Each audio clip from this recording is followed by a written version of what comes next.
Southern Miss quarterback battle, not over yet. It's Locked On Sunbelt. You are Locked On Sunbelt, your daily podcast on the Sunbelt Conference, part of the Locked On Podcast Network, your team every day.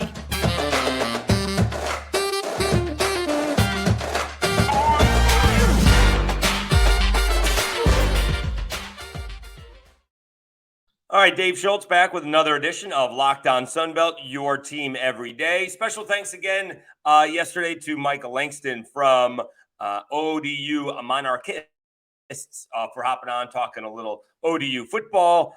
We got some good responses from that. Last week, the Sunbelt coaches, unbeknownst to me, had a little media session. And so we're going over that to talk about what they talked about. Hopefully we'll have some of those guys on. But I was in the middle of training at my new position here in Lafayette, so I'm not sure I would have been able to do it anyways. But we could certainly react to what they said. And one of the things that was said by Will Hall from Southern Miss is that a couple of guys sort of separated themselves and not the guy that I thought it was going to be. And this is really interesting because it seems like it's the same thing that happened well, not exactly the same thing, but with ODU, speaking of ODU, right? Hayden Wolf was there, but they brought in a new offensive coordinator, and that guy brought in a quarterback with him. So he knows the system. So that is not crazy. Here, right, and Hayden Wolf is the one who went into the transfer portal, not, Grant Wilson from Florida. So you had Zach Wilkie, the very young,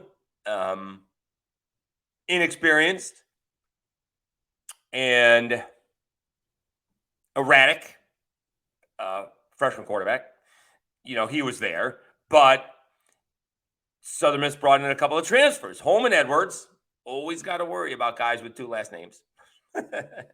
And he came from Houston. And Billy Wiles, a transfer from Clemson.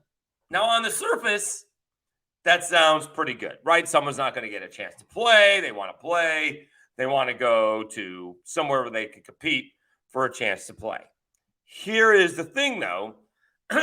Neither one of those guys, although Holman has some more experience, have a whole lot of experience on the Division I level.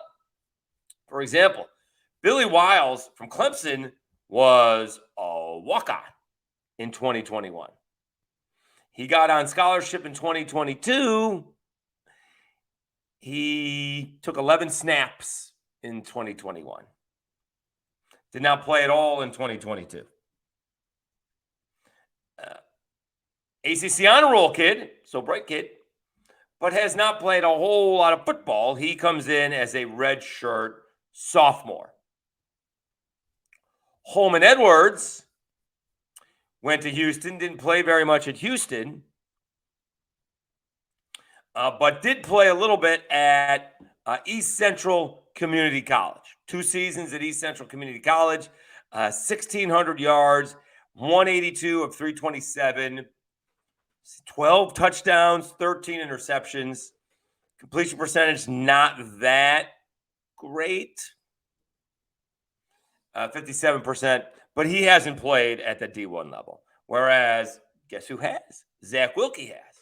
The thing is, Southern Miss's Will Hall explicitly said, and he did it in alphabetical order, that Holman Edwards and Billy Wiles, it would appear to me what Will Hall said, that those two guys have separated themselves from Zach Wilkie.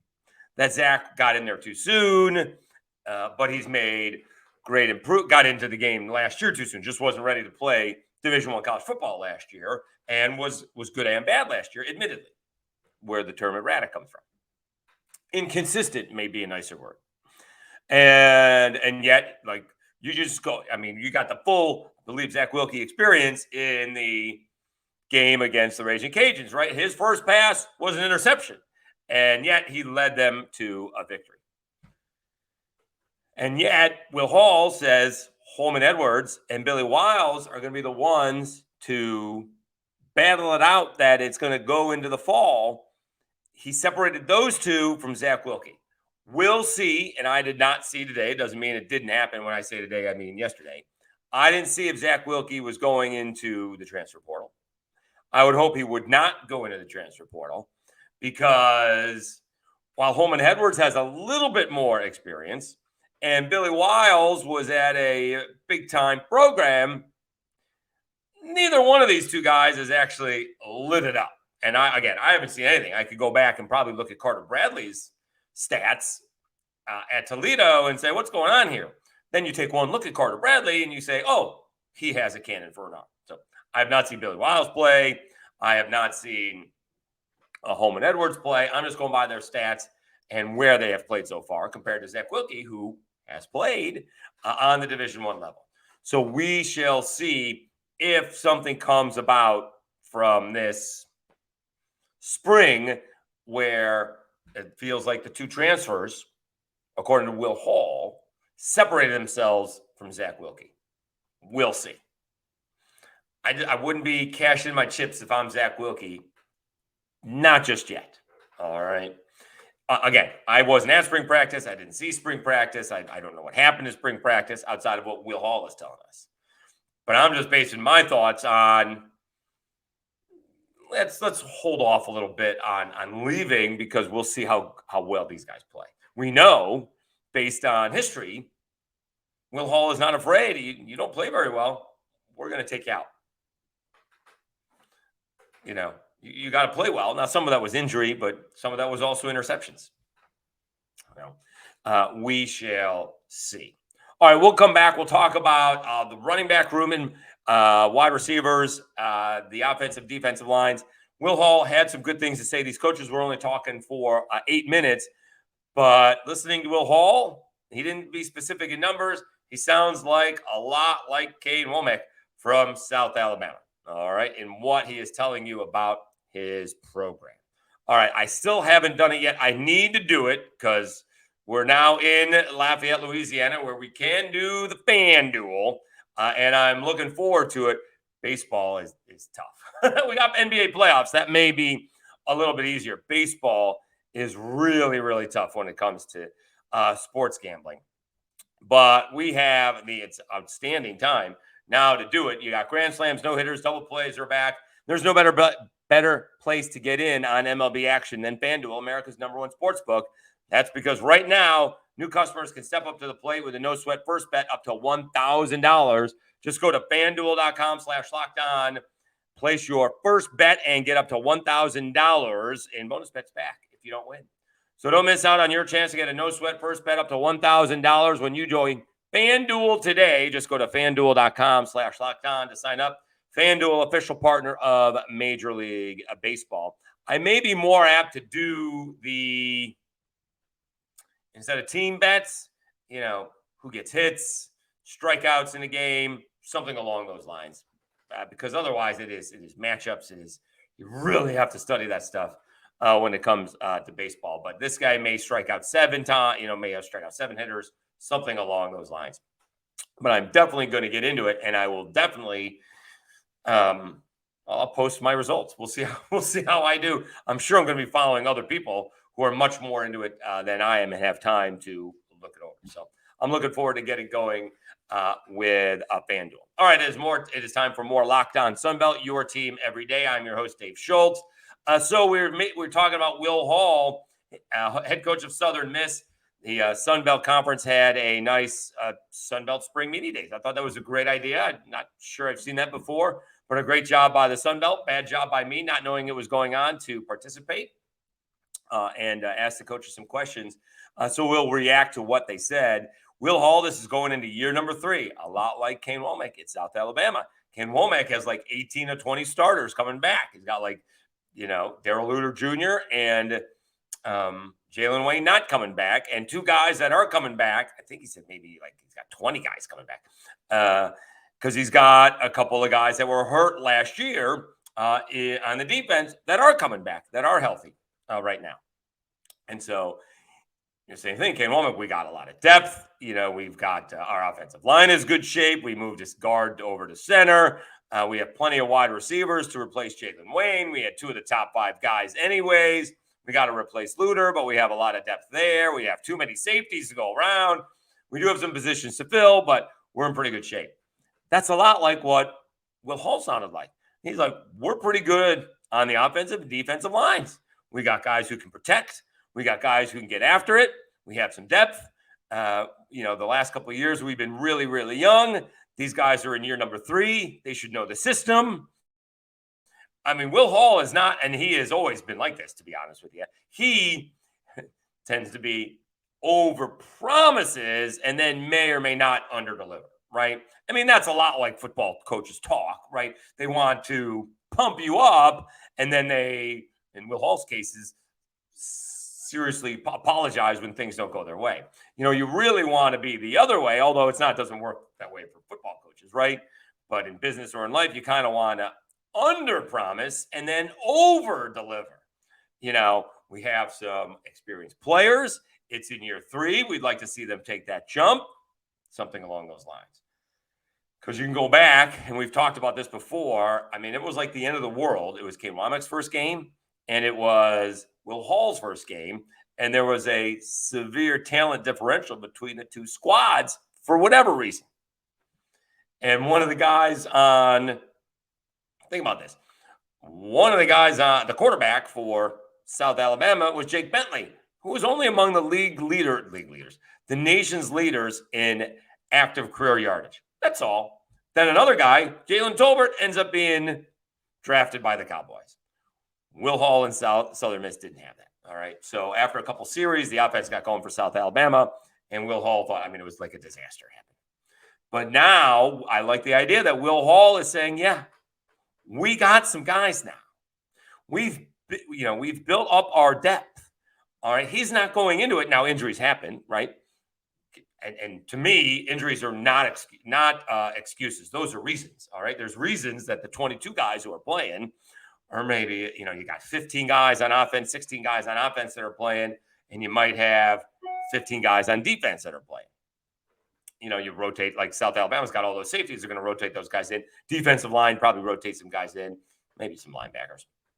But for the most part, the offensive linemen don't rotate in and out, right? Quarterback doesn't rotate in and out for the most part. Running backs might, and wide receivers do. But I like the idea. Will Hall, let's see here. He was talking about Jarkarius Caston. He is in his 3rd year there. Big kid, listed 6 foot 205, what Will Hall said. Had 16 catches his first year, 31 catches his second year. Best thing about it is his average was about 14.5 yards a carry. That's pretty good. He's moving from the inside to the outside as they do have to replace receivers out there. And so they're looking for that. And now that goes along with the quarterback. Can the quarterback, whoever that may be, get it to the outside? Because that's where Southern Miss was really inconsistent last year. They put up a lot of points against the Cajuns. They go into Coastal and, playing a backup quarterback, no Grayson McCall, and couldn't put up enough points. And then the defense couldn't make a stop at the end. And I think Southern Miss actually had the ball at the end and couldn't do that either. So it'll be interesting to see, it feels confident and it feels measured by Will Hall. We're in year 3.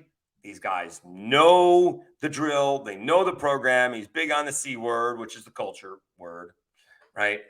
Big on Southern Miss culture.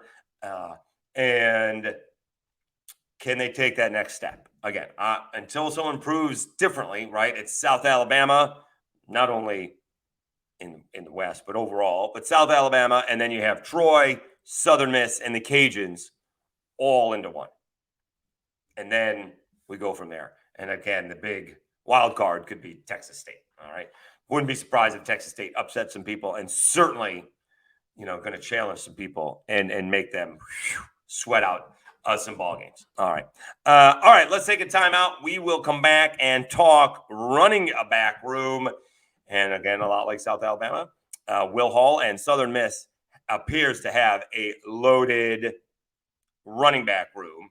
We'll talk about that right after this. Again, special thanks for hanging with me. I know it was, no episodes last week, but, I come back and have one yesterday, and you guys are right there. So thank you so much. We'll keep on doing it. Again, starting a new job, moving, although to a familiar place, back in Lafayette, Louisiana, hosting afternoons on 103.3 The GOAT. Only said WNSP a couple of times. That's bound to happen. But really appreciate it. Again, any comments you have, I'm happy to answer them. They will be me. If you see, the comments are from Locked On Sunbelt, it is me. Open up to criticisms for that fact of the matter. Sometimes, back and forth online, you don't get it's not what the person's saying, but you don't get the tone, right? You can't understand the tone. And I could be sarcastic as well. So I try not to be. I try to be direct. I try to be apologetic. I don't know everything. I certainly don't. I'm only going over on what Will Hall is saying. Haven't seen anything spring practice wise. So I just go by what people say and sometimes what people tell me and what I read. But I do appreciate it. We will continue. Again, softball tournament is here, by the way. The Sun Belt Conference tournament in softball is here in Lafayette. So we're looking forward to that. Looking forward to some more baseball. Cajuns actually playing LSU tonight and then off to Harrisonburg to take on JMU. And I think softball is out of town as well. And again, we don't make a big enough deal out of it. It is ridiculous. On a side note, the Raging Cajuns have not lost a softball conference series in over a decade. That's not a bad weekend in a decade. How many teams would like to have, win conference series one year? I got to Lafayette in 2013. So my first softball season would have been 2014. This series started before I got here. Whew. So I guess technically 11 years, or 11 seasons anyways. Unreal. So congratulations to everybody. I guess it was Mike Lotif who started it, and now Jerry Glasgow, who's carried over. The Raging Cajun softball team have not lost a Sun Belt Conference tournament, a Sun Belt Conference series in over a decade. They have 78 straight. That is insane. That's insane. And so we look forward to having the softball tournament here in Lafayette. All right, let's wrap it up. It is Locked On Sunbelt, your team every day. Of course, in the running back room, Frank Gore Jr., who is just such a good kid, end all be all. Obviously, everybody knows his dad went to Miami and played in the NFL forever.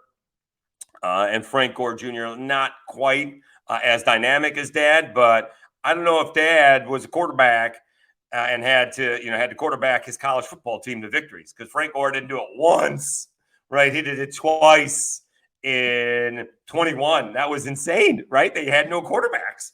That's where Southern Miss was. They didn't have any healthy quarterbacks, either due to injury and or COVID, and Frank Gore saved the day. Crazy. And obviously they have those plays in there. So for him to do when everybody's healthy, and he could do it out of the Wildcat. He had a big Lending Tree Bowl game. Good for him for coming back, playing another season in college ball. Wouldn't be surprised if he's getting a little NIL. That's good. Good on Frank.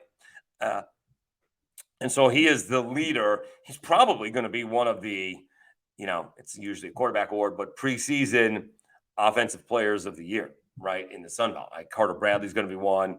He's going to be one. And there's some other wide receivers probably in the East who are going to be in that category as well. But Frank Gore Jr. with the name and his play absolutely deserve it. All right. Then you got Kenyon Clay. He's a redshirt freshman. Will Hall mentioned him, but they also have a transfer from Memphis, Rodriguez Vargas.